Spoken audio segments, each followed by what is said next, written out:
함께 말씀을 보시겠습니다.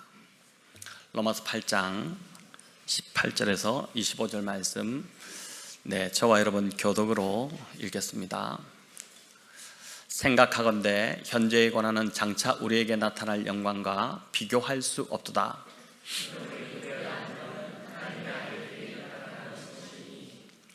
피조물들이 허무한 데 굴복하는 것은 자기 뜻이 아니요 오직 굴복하게 하시는 이로 말미암음이라.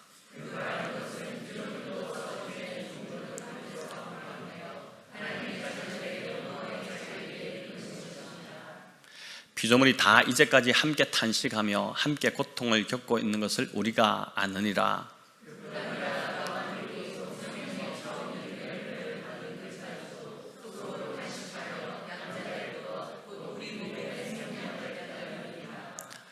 우리가 소망으로 구원을 얻었음에 보이는 소망이 아니니 보는 것을 누가 바라리요? 만일 우리가 보지 못하는 것을 바라면 참음으로 기다릴지니라. 아멘. 오늘 25절 마지막 구절에 있는 참음으로 기다리라, 이 제목으로 주어진 본문 가운데 주시는 은혜를 구하고자 합니다. 지난주 금요일 말씀을 통해 우리는 다시 무서워하는 그 종의 영을 받지 않고 양자의 영을 받았다, 그 말씀을 드렸습니다. 그래서 우리는 하나님을 아빠, 아버지라고 부를 수 있게 되었습니다. 로마서 8장 15절 우리 같이 한번 다시 볼까요? 너희는 다시 무서워하는 종의 영을 받지 아니하고 양자의 영을 받았으므로 우리가 아빠, 아버지라고 부르짖느니라. 여기 보니까 무서워하는 종의 영, 또 양자의 영, 이렇게 대비가 되는데, 여러분, 무서워하는 종의 영은 어떤 것일까요?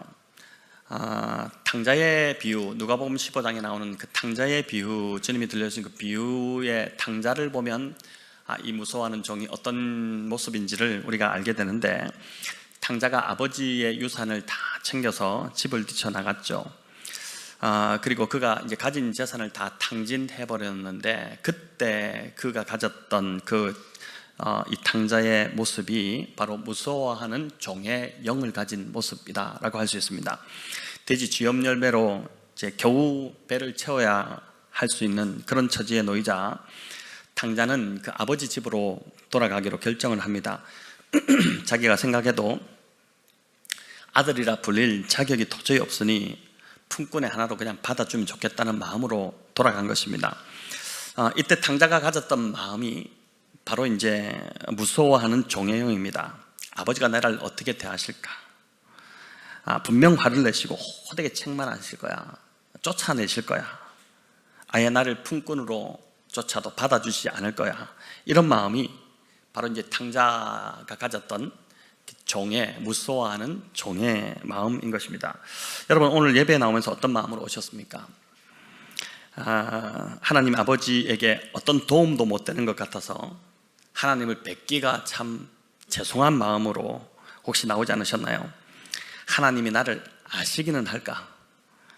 한 주간 하나님과 상관없이 살다가 온 이런 나를 과연 기뻐하실까? 하나님이 오히려 버럭 화내지 않으실까? 혹시 이런 무서워하는 종의 마음으로 나오신 분이 있다면 오늘 이 로마서 8장 15절 말씀처럼 저와 여러분이 받은 것은 무서워하는 종의 영이 아니라 양자의 영을 받은 자들이라는 것을 다시 한번 붙드시면 좋겠습니다. 탕자가 돌아왔을 때 아직 거리가 먼데도 아버지는 달려와서 목을 안고 입을 맞추고 막 그렇게 했죠. 그러니까 종들에게 명하여 가장 좋은 옷을 내어오라, 입히라, 또 가락지를 손에 끼우라, 그리고 신발을 신겨라, 막 그렇게 했었습니다. 품꾼의 하나가 아닌 사랑하는 아들로 받아주신 것입니다. 집 나간 이 탕자가 이제 집 나간 아들이 탕자가 되어 돌아왔음에도 불구하고 아버지가 볼 때 아들은 변함없이 아들이기 때문에 아들로 이제 받아주실 것이죠. 오늘 예배 나오신 우리 성도님들, 하나님께서 이런 마음으로 우리를 맞아주신다고 믿습니다. 우리가 교회를 위해서 많은 봉사를 하지 못하고 또 말씀대로 살지도 못하고 하나님 기뻐하시는 삶을 살지 못했다 하더라도 내가 종이 아니라, 종이라면은 당연히 종의 역할을 못하면 책망받겠죠. 그러나 아들이기 때문에 받아주실 거라는 그 믿음으로 나오셨다면 하나님은 오늘 이 예배를 통해 우리의 누추한 그 누더기 같은 죄의 옷을 벗겨버리시고 빛나는 그 예수 그리스도의 의의 옷을 입혀주실 것입니다. 살진 송아지를 잡아라, 우리가 함께 먹고 즐기자 이렇게 했던 이 탕부 아버지처럼 하나님께서는 오늘 이 예배의 자리로 정말 하나님의 은혜를 구하고자 나온 우리들에게 하늘의 말씀으로 식탁을 차리시고 완전히 잔치를 베푸셔서 저와 여러분도 오늘 이 자리에서 마음껏 말씀을 먹고 즐기는 기쁨을 베풀어 주실 거라고 믿습니다. 두려움으로 혹 예배 가운데 나오셨더라도 지난주 참 제대로 살지 못해서 또 하나님 뵙기가 좀 곤란한 마음, 죄송한 마음으로 나오셨더라도 우리가 무서워하는 종의 영이 아니라 양자의 영을 받았음을 기억하시고 담대히 오늘 기도하실 때도 아빠, 아버지 하나님을 이렇게 부르며 나아가시기 바랍니다. 오늘 이 예배를 통해 다시 한 번 더 저와 여러분 하나님 그 아빠, 아버지의 사랑을 깊이 경험하는 우리 성도님들 다 되시기를 축원합니다. 이렇게 하나님 아버지의 사랑을 많이 경험한 자 안에 나타나는 변화가 있습니다. 어떤 변화냐? 하나님의 사랑을 많이 경험하면 할수록 어떤 변화가 일어나느냐? 하나님을 위해 살고 싶어집니다. 고린도서 5장 15절 이렇게 말씀합니다. 우리 같이 읽어볼까요? 그가 모든 사람을 대신하여 죽으심은 살아있는 자들로 하여금 다시는 그들 자신을 위하여 살지 않고 오직 그들을 대신하여 죽었다가 다시 살아나신 이를 위하여 살게 하려 함이라. 아멘. 사랑을 많이 받은 자들, 하나님의 은혜를 받은 자들은 다시는 자신을 위하여 살지 않고 자기를 위해서 죽으셨다가 살아나신 예수 그리스도를 위해 사는 자로 변화된다, 그 말씀인데, 여러분 1세기 로마 시대에 양자로 입적된 자는 자기를 아들로 삼아준 아버지 얼마나 고마웠겠습니까? 그렇지 않겠습니까? 노예로 살아가던 그 비참한 삶을 살던 자신을 그냥 자유의 몸으로 삼아주신 것도 감사하겠는데 그걸 넘어서 아들로 삼아주셨으니 정말 그 아버지를 위해 이제 나는 내 남은 생 이 아버지의 충성을 다하겠다, 이 아버지를 위해 살겠다, 이렇게 하는 것이 당연하지 않겠습니까? 그래서 신앙은 여러분 동일한 은혜를 우리가 이보다 더 큰 은혜를 경험한 자들인데, 신앙은 그래서 이런 변화가 일어나야지 진짜 신앙입니다. 예수님을 믿고 우리가 하나님의 자녀가 되었음에도 여전히 계속해서 나밖에 모르고 나를 기쁘게 하기 위해 살고 있다면 그 사람은 문제가 있는 것입니다. 신앙을 좀 점검해 봐야 돼요. 남편이 오랜만에 해외 출장을 가게 되면 그 해외에 가서도 어떻게 됩니까? 가족을 생각합니다. 기념품을 이제 파는 곳에 가서도 아내와 자녀에게 줄 선물을 먼저 찾고, 어디 좋은 것을 보면은 가족이 생각나서 좀 보여주고 싶고 다음에 같이 와야지, 이런 마음을 먹습니다. 사랑하기 때문에 그렇죠. 사랑하면 내가 보이지 않고 상대가 먼저 보입니다. 나의 필요보다 상대의 필요가 먼저 들어오게 됩니다. 우리가 하나님을 사랑한다면 그렇기 때문에 하나님을 위해 살고 싶어지는 마음이 자연스럽게 듭니다. 이전에는 나밖에 몰랐는데, 나 중심이었는데 이제는 나의 관심이 하나님께로 가고, 또 하나님이 바라보시는 사람들, 하나님의 시선이 머무는 곳, 그것으로 우리의 시선이 자연스럽게 가게 되는 것입니다. 늘 하나님을 바라보고 있으니까 그렇죠. 하나님을 늘 바라보면, 사랑하는 사람을 바라보는데 그 사랑하는 사람의 시선이 어디를 계속 향하고 있다면 그 사람, 사랑하는 사람 계속 보다가 어떻게 됩니까? 자연스럽게 어디를 보나 이렇게 보지 않겠습니까?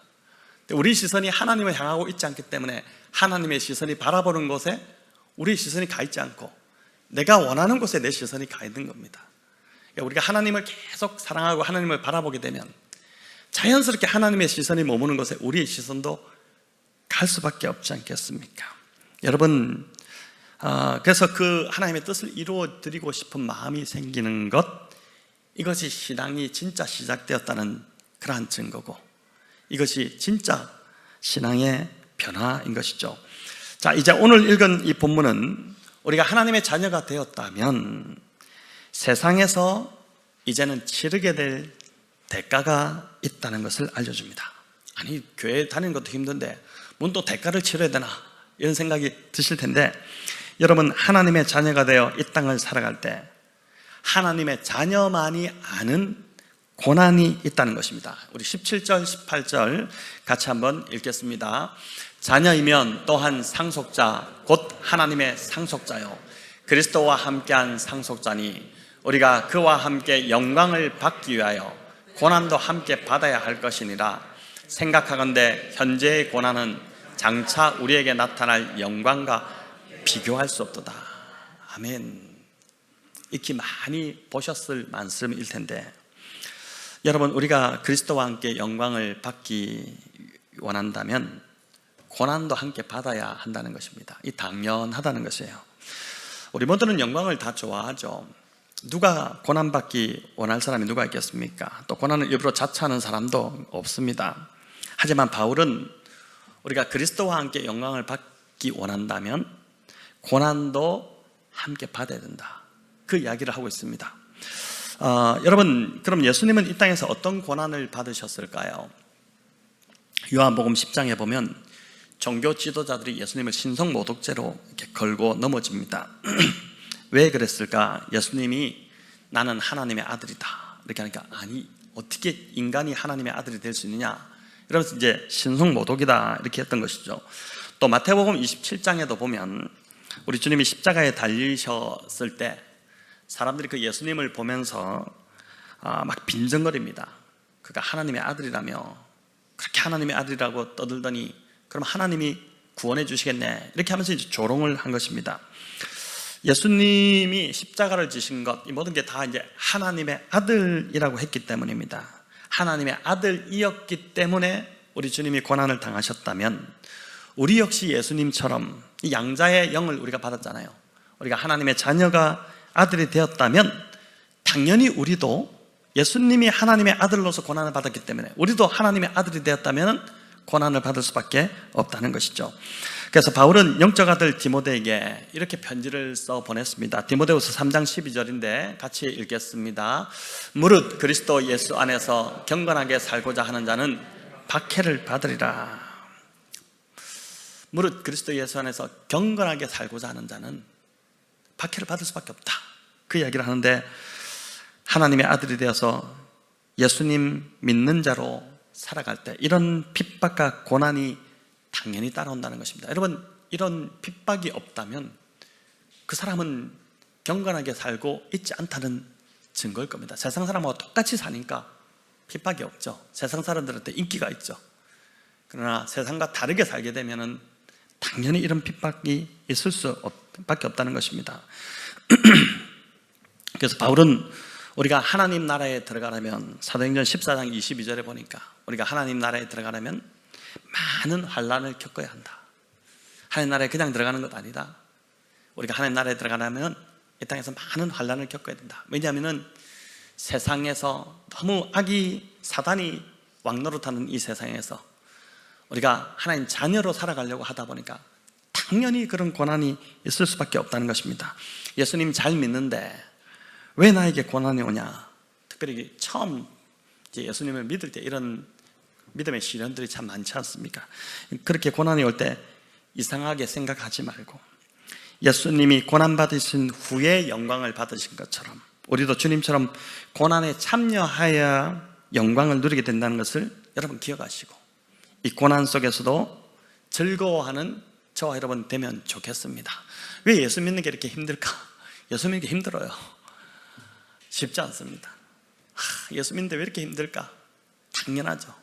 교회 안에서도 힘들고 교회 밖에서도 힘들고. 근데 이런 고난이 당연히 예수 믿는 길에 있다는 것을 기억하면 좋겠습니다. 여러분, 그래서 베드로 사도는 이렇게 고백을 합니다. 베드로서 4장 13절인데 우리 같이 읽어볼까요? 오히려 너희가 그리스도의 고난에 참여하는 것으로 즐거워하라. 이는 그의 영광을 나타내실 때에 너희로 즐거워하고 기뻐하게 하려 함이라. 아멘. 오히려 너희가 그리스도의 고난에 참여하는 것을 베드로는 즐거워하라 합니다. 어떻게 고난에 참여한 것을 즐거워할 수 있을까요? 현재, 오늘 본문에 나와서 현재 우리가 겪는 고난이 장차 우리에게 나타날 영광과 비교할 수 없다는 것을 생각하면 우리는 이 고난을, 이 지금의 어려움을 능히 이제 지나갈 수 있다는 것입니다. 우리가 겪는 이 고난이 그냥 잉크 한 방울 정도라면 장차 우리에게 나타날 영광은 태평양 바다와 같은 그런 것이기 때문에 그 영광, 그 어마어마한 영광, 비교할 수 없는, 지금의 고난과 비교할 수 없는 그 영광을 바라보며 즐거워할 수 있다는 것입니다.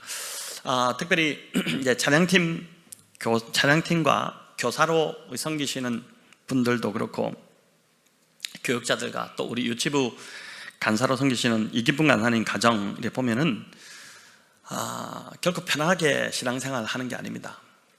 아침 일찍부터 아이들 챙겨서 나와야 되고, 여러분 참 힘들게 신앙생활 하는 것처럼 그래 보입니다. 받지 않을 고난을 자체에서 받는 것처럼 보입니다. 교회를 섬기시는 분들 그런 것 같아요. 그냥 편하게 좀 예배 드리면 좋은데 그렇게 하지 않고 일찍부터 나와야 되고, 또 미리 준비해야 되고, 섬겨야 되고, 참 힘들게 신앙생활한다, 이런 생각 들지 않습니까? 금요일 같은 경우도 찬양팀으로 섬기는 분들 보니까 일찍 와서 연습해야 되기 때문에 쉬지도 못하고 퇴근길 막히는 그 길을 뚫고 부랴부랴 교회로 달려옵니다. 저도 신학을 하기 전에 이제 부산에 있는 그 교회에서 직장을 다니면서 한 3년 정도 금요 기도회 찬양 인도를 섬겼는데, 유독 또 회사가 금요일이 출장이 많았어요. 거제도까지, 그 당시는 뭐 거가대교도 이렇게 놓이지 않은 상태였기 때문에 거제도까지 부산에 한 3시간 걸려서 이제 돌아서 가야 되는데, 업무를 보고 이제 9시 금요 기도회, 그땐 금요 철야라고 했죠, 맞춰서 오려면 막 졸음을 이기면서 부랴부랴 운전을 해서 왔습니다. 그런데 그렇게 섬기는 것이 몸이 힘들기는 했지만 그 기쁨이 참 있었습니다. 기도를 마치고 나면, 또 그렇게 섬기고 나면 나의 영이 충만해지는 기쁨이 있었습니다. 우리는 지금 예수님이 걸어가신 그 길을 따라가는 자들입니다. 그리스도를 따라가는 자들이죠. 예수님은 꽃길을 걷지 않으셨습니다. 십자가 길을 걸으셨죠. 그러니 당연히 그 길은 고난의 길이었습니다. 그래서 예수님 믿고 따르는 우리도 고난의 길을 걸어가는 것이 당연한 일입니다. 당연한 일이에요. 예수님 믿고 세상에서 출세하고 부귀영화를 누리려는 분들, 그런 분들은 아직 성경을, 또 예수님이 누군지를 잘 모르는 분들입니다. 예수님을 믿고 따라가는 길에는 당연히 축복도 부어지죠. 하지만 기본적으로 그 길은 십자가의 길이고 고난의 길이에요. 고난의 길을 우리가 지금 걷는 겁니다. 직장에서 술자리 때문에 어려움을 겪는 성도님들 여전히 있을 것입니다. 저도 직장생활 해봤기 때문에 참 이게 쉽지 않은 문제라는 것을 잘 압니다. 남자들 특히나 더 그렇죠. 우리나라 그 술 문화가 있기 때문에. 또 정직하게 일 처리하는 것으로 인해서 또 싸우기도 하고, 부서 사람들하고, 저도 참 이게 다른 부서 사람들하고 저의 소신 때문에 많이 싸우기도 하고 그랬는데, 곤란을 겪은 분도 있을 것이고, 또 그런 사람으로 찍혀서 회사에서 진급이 되지 않아서 마음 어려운 분들도 있을 것입니다. 예수님을 믿지 않았다면, 신앙을 갖지 않았다면 겪지 않을 고난입니다. 또 어떤 분은 남들이 다 하는 땅 투기 좋은 기회가 있었는데 그걸 눈 한번 딱 질끈 감고 했더라면 큰 돈을 벌 수 있는 기회가 있었을 텐데, 예수님 믿는 사람은 그럴 수 없다고 고집하다가 그 기회 놓치고, 자녀들이 크니까 학원비 들어가기 많아서 또 빠듯한 재정, 가정 형편 때문에 또 조금 힘든 분도 있을 것입니다. 또 어떤 자매님들은 믿는 남자와 결혼하는 것을 고집하다가 홍기를 놓치는 분들도 있기도 합니다. 다른 조건 다 좋아도, 그러니까 너무 좋아요. 남자의 직장도 좋고 또 집안도 좋고 돈도 많고 이미 아파트도 준비해놓고, 근데 예수 믿지 않는다는 그 하나 때문에 결정을 하지 못하는, 그래서 예수님만 믿지 않았어도 세상 사람들처럼 보란듯이 가정을 이루었겠지만 도저히 내 신앙이 허락치 않아서, 또 주님이 그걸 기뻐하시지 않는다는 것을 알기 때문에 그렇게 그냥 홍기를 놓친 우리 자매님들도 있습니다. 오늘 말씀은 이 모든 경우가 그리스도와 함께 당하는 고난이다 라고 우리에게 말씀합니다. 그리스도와 함께 받는 지금 현재의 우리의 고난입니다. 주님은 반드시 이런 그리스도를 위한 고난 때문에 흘렸던 우리의 눈물을 닦아주실 것입니다. 장차 나타날 놀라운 영광으로 우리 하나님이 갚아주실 것입니다. 지금 내가 주님을 위해 고난을 받고 있다면, 또 주님을 섬기기 위해 수고하고 헌신하며 또 말씀대로 막 살려는 중에 손해도 보고 희생도 해야 되고 그런 고난을 받고 있다면, 여러분, 이 현재의 고난은 장차 나타날 영광과 비교할 수 없다는 것을 믿으시고 현재의 고난을 잘 인내하시기를 바랍니다. 자, 그런데 우리가 하나 알아야 할 것이 있습니다. 주님을 따라가는 이 십자가의 길이 고난의 길이고 힘든 길이지만 분명한 영광의 길이고 또한 축복의 길이라는 것입니다. 제가 신학을 결정하기 위해 찾아오는 후배들 또 이렇게 조언을 해줄 때 늘 하는 말이 있습니다. 제가 처음 직장을 그만두고 이제 신학을 하기로 결정하고 신대원을 가기로 결정했을 때 함께 섬기던 교회, 지금은 이제 다른 교회에서 목사님 섬기고 계시지만 그때 강도사님이었던 분이 저에게 이제 Welcome to my world, our world 뭐 이렇게 하면서 이 축복의 세계로 들어온 걸 환영한다, 정말 잘 결정했다, 축복의 길로 들어섰다, 이런 이야기를 했는데 그때 그게 참 인상적이었어요.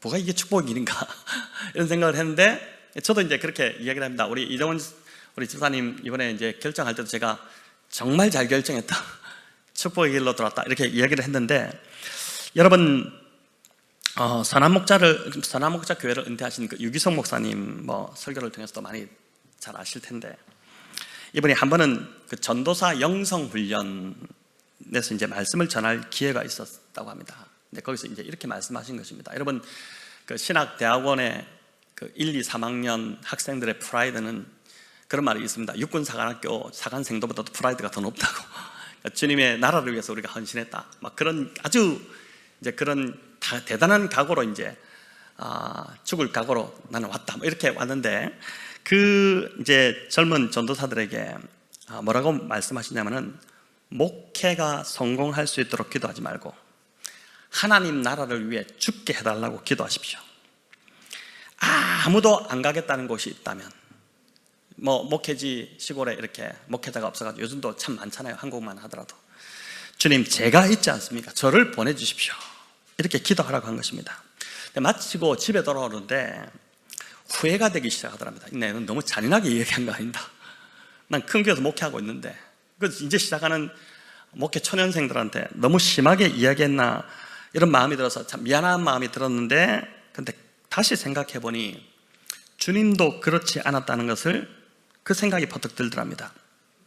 여러분, 예수님이 제자들을 부르실 때 미안해하거나 부탁하시거나 주저하신 적이 한 번도 없으셨다는 것이죠. 이 제자들은 주님을 따르는 그 순간, 주님의 콜링을 받고 주님 따르는 그 순간부터 어떻게 됩니까? 고생길이 열리죠.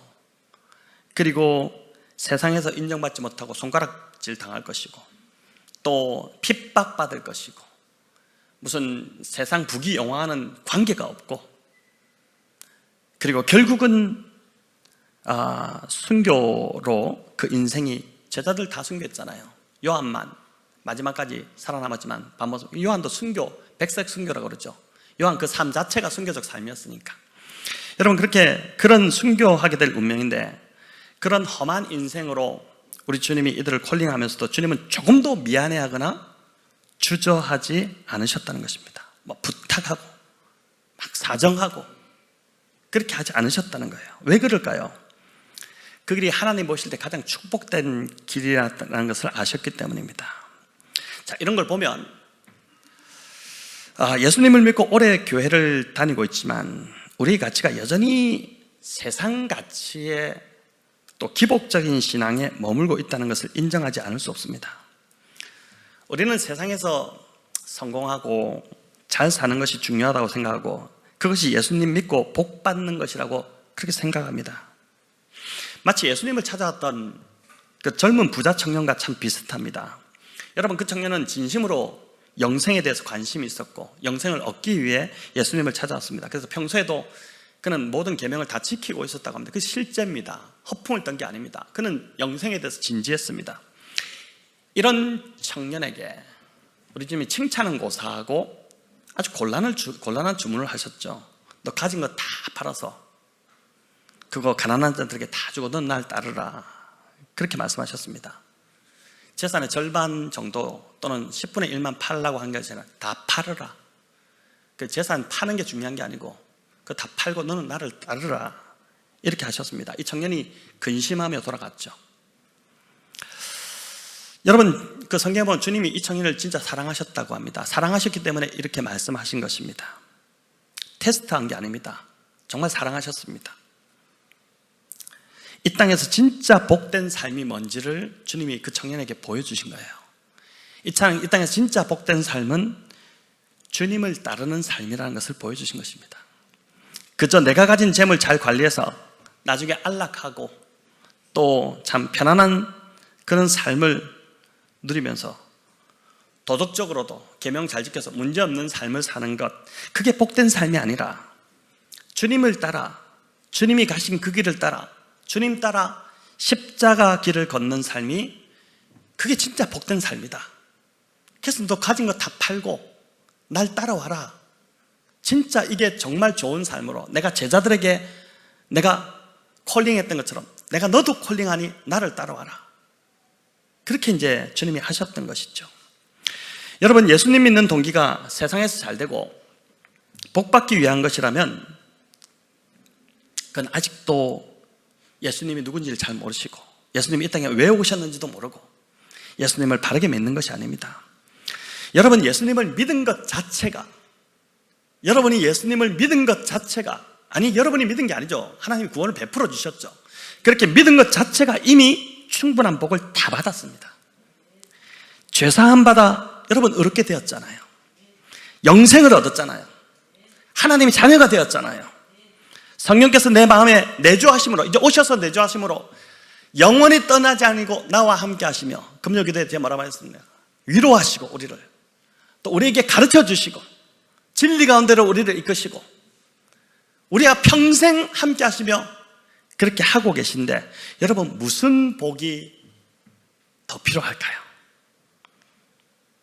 이런 복을 받았다면 당연히 주님을 위해 애써 우리가 섬겨야 되는 것이 맞지 않을까요?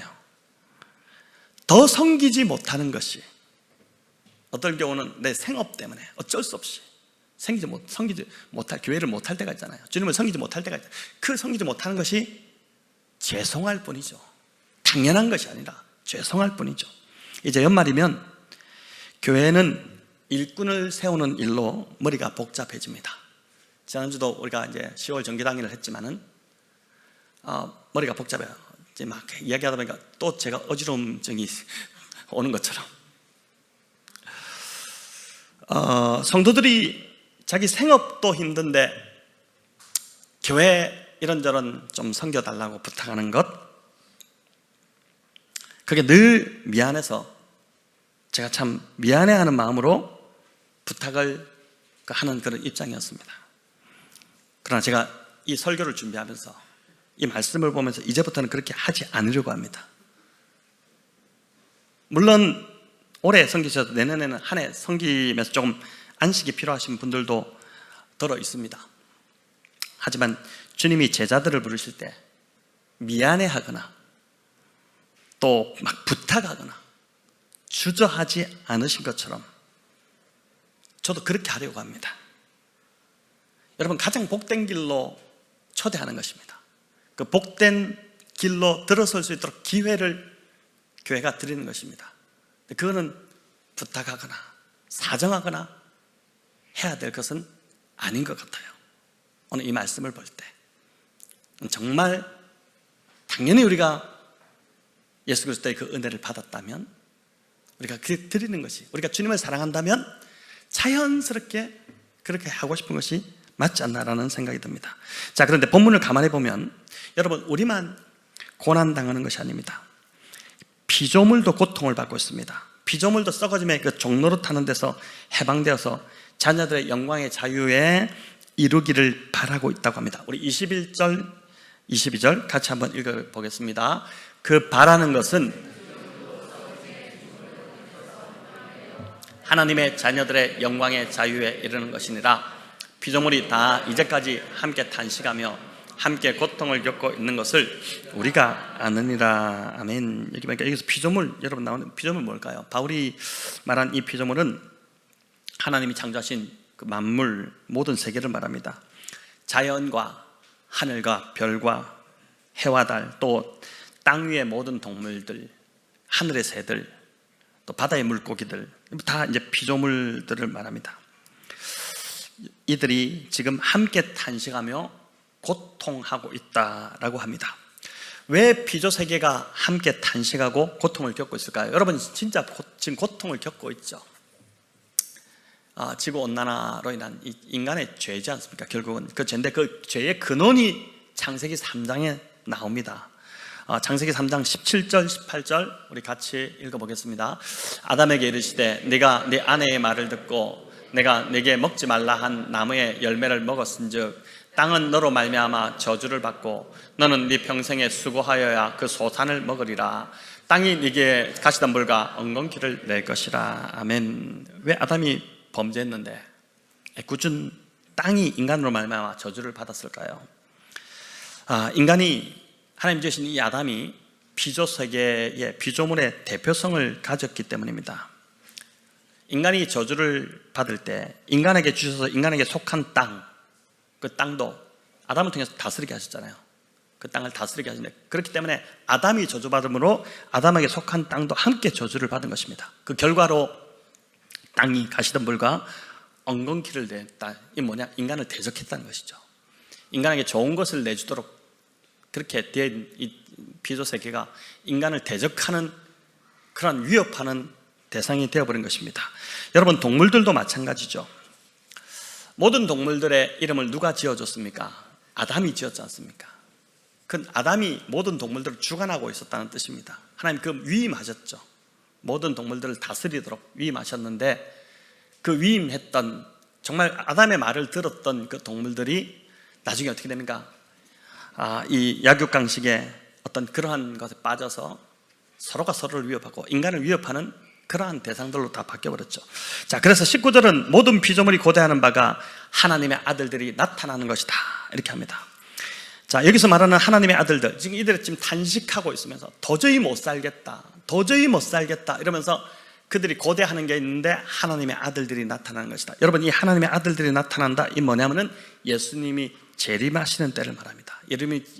여러분 이 땅에서 하나님의 자녀된 우리들, 지금 우리가 하나님의 아들들인데 우리들이 지금은 성화의 단계를 거치고 있죠. 성화의 과정을 지금 우리가 거쳐가고 있지 않습니까? 우리의 참 모난 성격들, 우리의 막 욱하는 어떤 성격들, 이런 것들을 이 공동체를 통해서 서로 지금 다듬어가는 과정들, 그런 과정들을 거치면서 우리가 지금 성화의 과정을 밟아가고 있는데 마지막 주님이 오시는 날 우리가 영화로운 모습으로 변화될 것입니다. 그때 우리가 진짜 하나님의 아들들로 나타나게 되는데 그때 그 모든 피조물도 회복이 일어나게 된다는 것입니다. 놀랍게도 이 비전이 여러분 이사야서 11장에 이사야가 미리 이 비전을 보았는데, 이 장면을 보았는데 이사야서 11장 우리 한번 같이 읽어볼까요?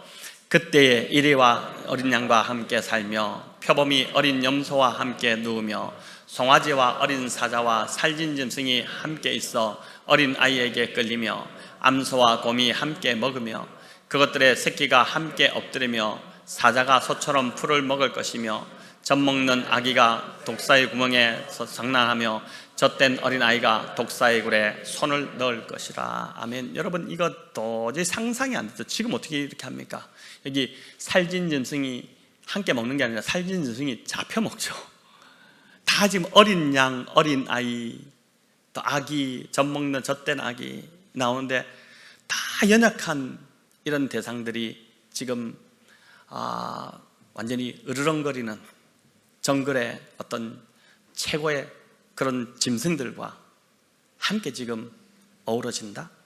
말이 안 되는 소리지 않습니까? 그러나 주님이 재림하시면 모든 피조물의 탄식이 끝나고 함께 어우러져 이렇게 함께 평화롭게 공존하는 때가 오게 된다는 것입니다. 여러분 20절, 21절 세 번역으로 한번 읽어보겠습니다.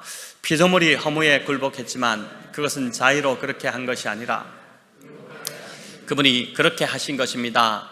그러나 소망은 남아 있습니다. 그것은 곧 피조물도 썩어짐의 종살이에서 해방되어서 하나님의 자녀가 누릴 영광된 자유를 얻으리라는 것입니다. 아멘. 여기 피조물이 허무에 굴복했다 이렇게 하는데, 이 말하는 허무는 헬라 원어로 보면 인간의 죄로 말미암아 피조 세계에서 저주받고 헛되게 되었다, 의미 없게 되었다 이런 뜻입니다. 근데 그렇게 의미 없게 된 것이 자의로 그렇게 된 것이 아니라 창조자이신 하나님께서 인간관계 자연을 저주하심으로 그렇게 하나님 만들으셨다는 것이죠. 저주하셨다는 것이죠.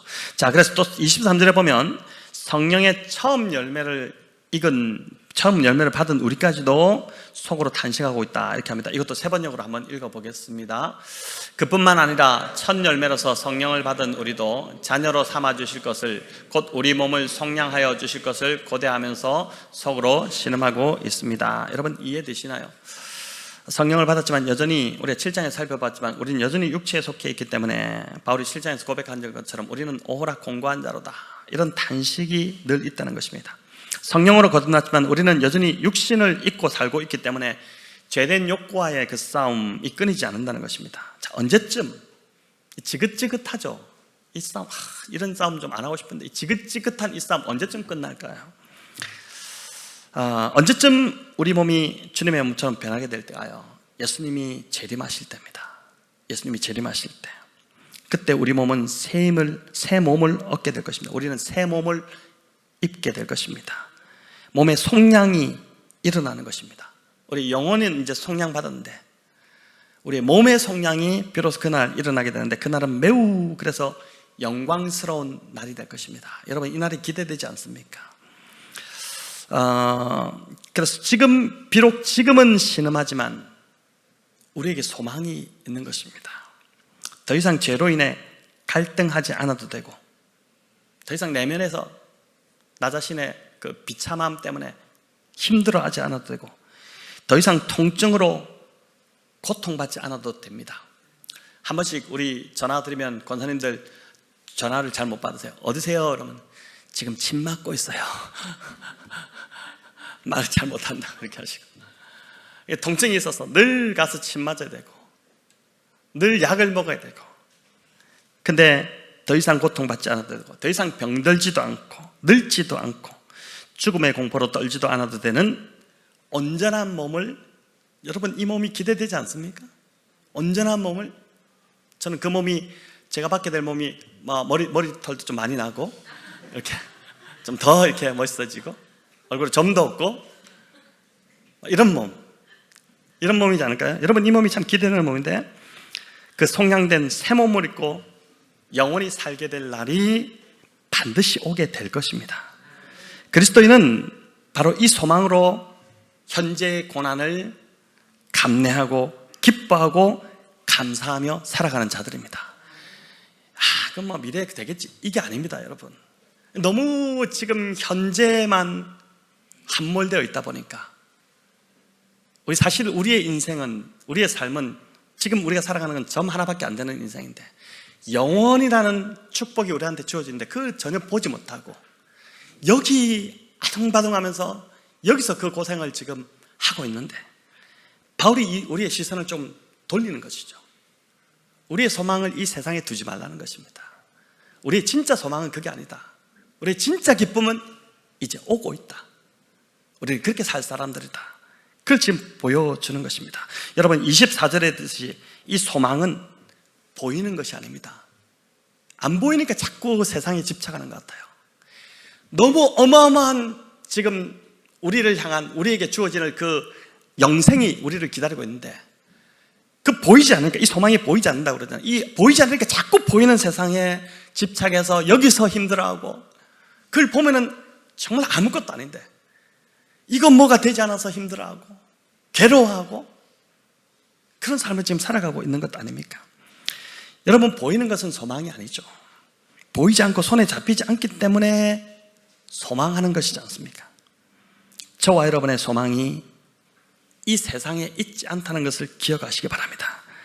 여러분, 소망을 이 땅에 두지 마시기 바랍니다. 그러면 힘들어져요.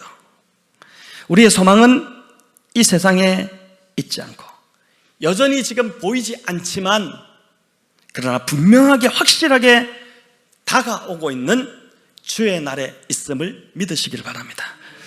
여러분, 마지막으로 바울은 25절에서 이렇게 말씀하죠. 우리 읽어볼까요? 만일 우리가 보지 못하는 것을 바라면 참음으로 기다릴지니라. 오늘 설교 제목이기도 한데, 고난과 고통을 참고 인내하는 것 쉽지 않아요. 쉽지 않습니다.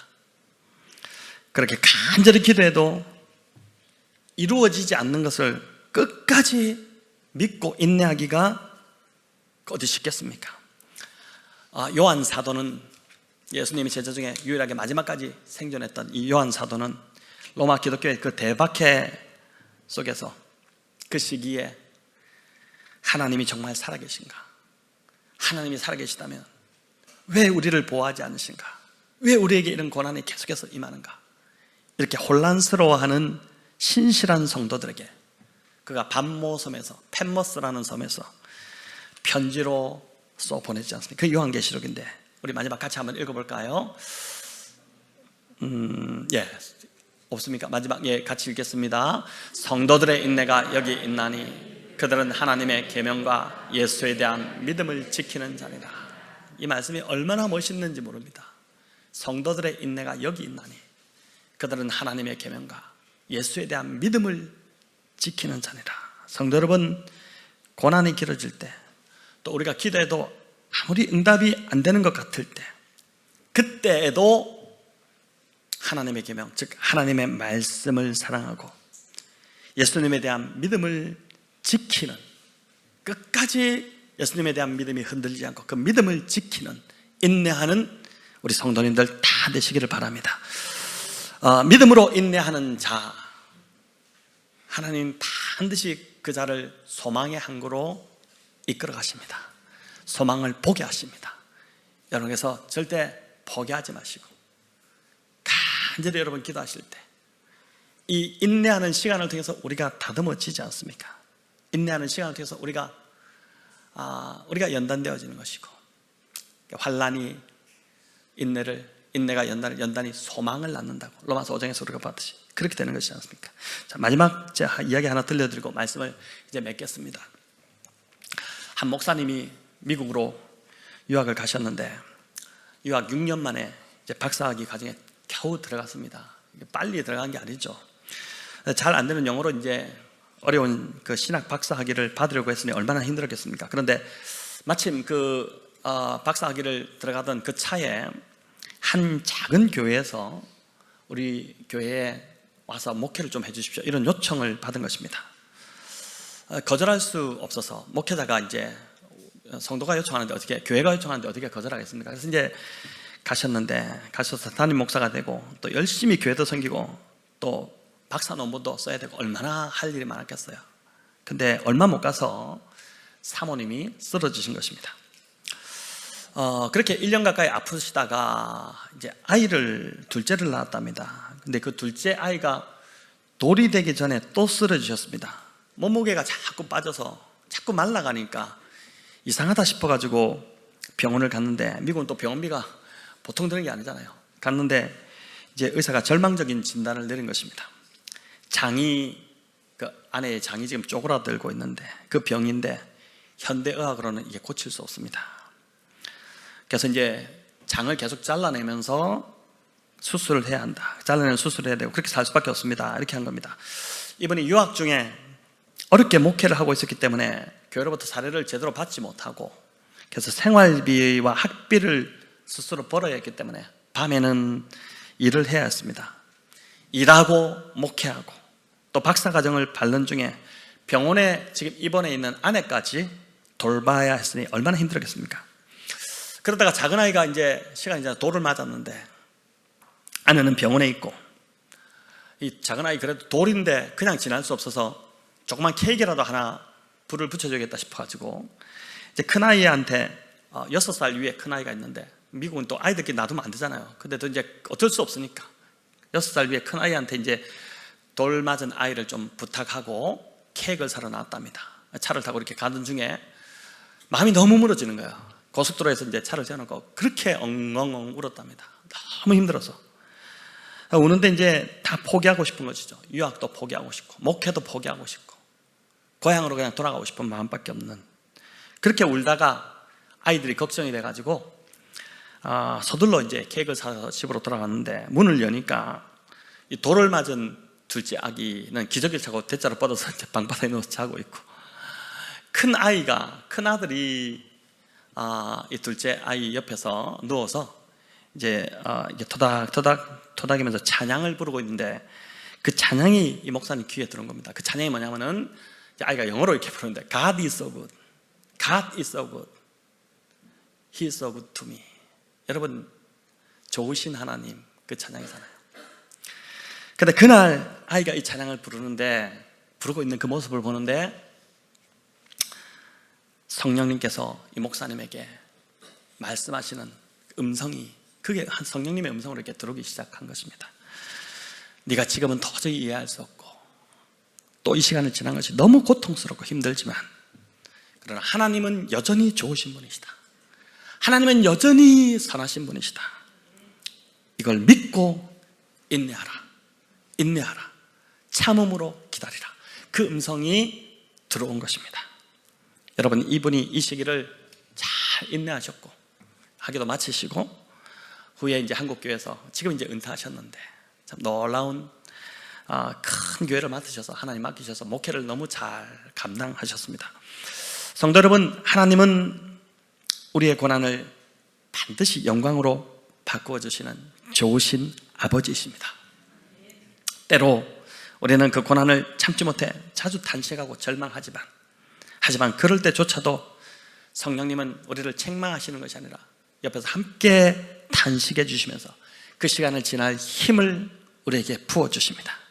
이 하나님을 믿으시고 고난을 영광으로 바꾸실 그 소망의 날을 여러분 정말 그 소망을 바라보면서 지금의 고난을 참음으로 기다리며, 오늘 이 말씀대로 고난을 참음으로 기다리며 십자가의 길을 기쁘게 걸어가시는 우리 성도님들 다 되시기를 주님의 이름으로 축원합니다.